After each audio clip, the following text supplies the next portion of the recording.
നെടുമ്പൊയിൽ പേരിയാച്ചുരം റോഡിലെ തകർന്ന ഭാഗം പുനർനിർമ്മിക്കുന്ന പ്രവൃത്തി അന്തിമഘട്ടത്തിൽ.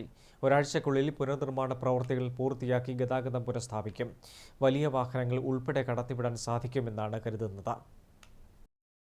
നെടുമ്പൊയിൽ പേരിയാച്ചുരം റോഡ് പുനർനിർമ്മാണ പ്രവൃത്തികൾ ഒരാഴ്ചയ്ക്കുള്ളിൽ പൂർത്തിയാക്കി ഗതാഗതം പുനഃസ്ഥാപിക്കാൻ കഴിയുമെന്നാണ് പൊതുമരാമത്ത് വകുപ്പ് അധികൃതർ പറയുന്നത്.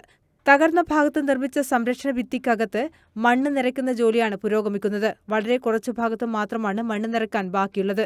ഇത് പൂർത്തിയായ ശേഷം വാഹനങ്ങൾ കടത്തിവിടും. ചുരം റോഡിലെ മറ്റു ഭാഗങ്ങളിൽ ടാറിംഗ് ഉൾപ്പെടെയുള്ള പണികളും പുരോഗമിക്കുന്നുണ്ട്.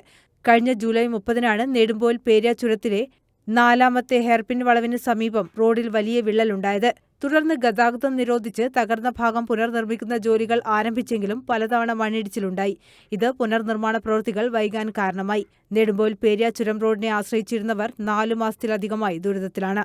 News bureau, Peravoor.